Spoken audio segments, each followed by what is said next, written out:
car on nous sert déjà un autre plat que celui de la prospérité assurée. La ratification des accords de Maastricht, nous dit-on, serait la seule assurance de la paix. Argument déjà entendu en 1954 sur la CED. Alors, comme vous, Monsieur le ministre d'État, on nous presse de nous souvenir des conflits qui ont ensanglanté notre continent.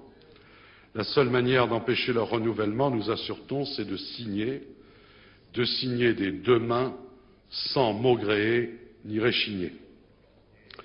En fait, tout procède de la même erreur d'analyse. Et à trop vouloir nous démontrer les dangers des nations, on débouche sur l'absurde.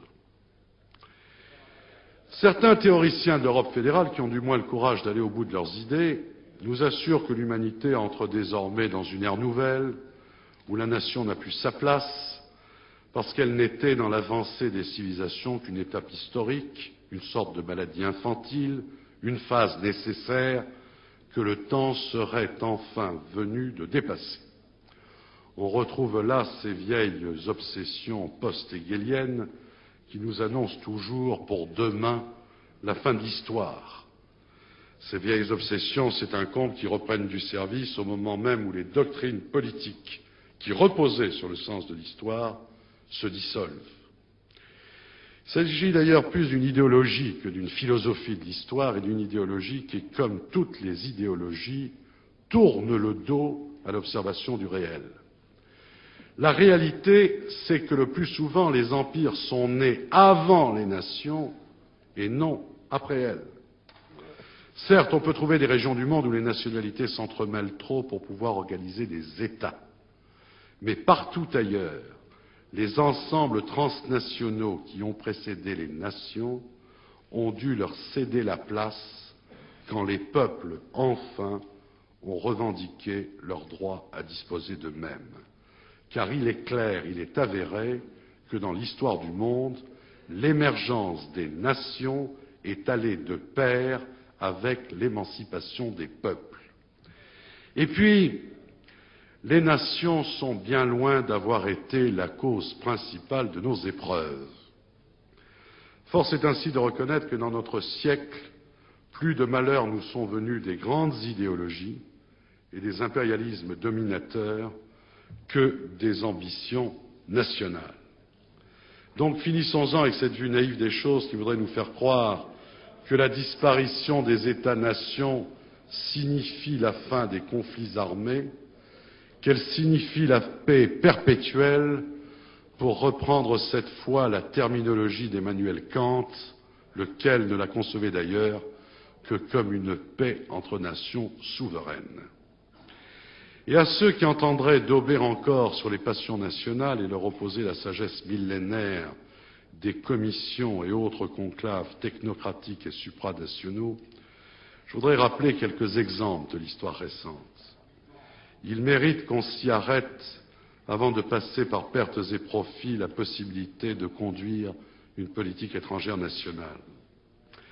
Chacun a en mémoire l'absence radicale de la communauté de tous les événements majeurs de la fin des années 80 et du début des années 90. Libération de l'Europe de l'Est, éclatement de l'Union soviétique, guerre du Golfe, tout s'est passé sans elle lorsque ce n'est pas malgré elle. Même le conflit yougoslave, qui tant par sa situation géographique que par sa dimension semblait constituer un terrain d'exercice idéal pour la diplomatie communautaire, s'est transformé en instant de démonstration de l'impuissance et de la désunion. Impuissance qui dans ce cas ne tenait pas à l'absence d'une organisation intégrée, mais aux légitimes différences d'approche entre les pays membres, dont je souhaite, s'agissant de la France, qu'elle puisse continuer à les exprimer. La crise des euromissiles apporte une autre éclatante démonstration du poids d'un vieil État-nation dans des circonstances critiques. Le président Mitterrand croit laisser sa marque dans l'histoire de ce pays comme le héros de la cause européenne. Oserais-je dire qu'à mon avis, il s'agit d'un contresens, car si cette empreinte historique existe, elle est à chercher plutôt dans son discours au Bundestag, qui a infléchi de manière décisive la position allemande devant la crise des euromissiles dans le sens de la fermeté. Par là même était ouverte la voie aux événements de la fin des années 80, qui ne le virent malheureusement pas faire preuve de la même lucidité. Ce qui fit peser en 83 la balance dans le sens de la résistance et donc de la liberté, ce ne fut certes pas l'intervention d'une communauté hétéroclite, ce fut le représentant d'un vieil État-nation, sûr dans le cas d'espèce de sa légitimité et du soutien des citoyens français, fort de l'opposition résolue du corps social et politique aux sirènes pacifistes.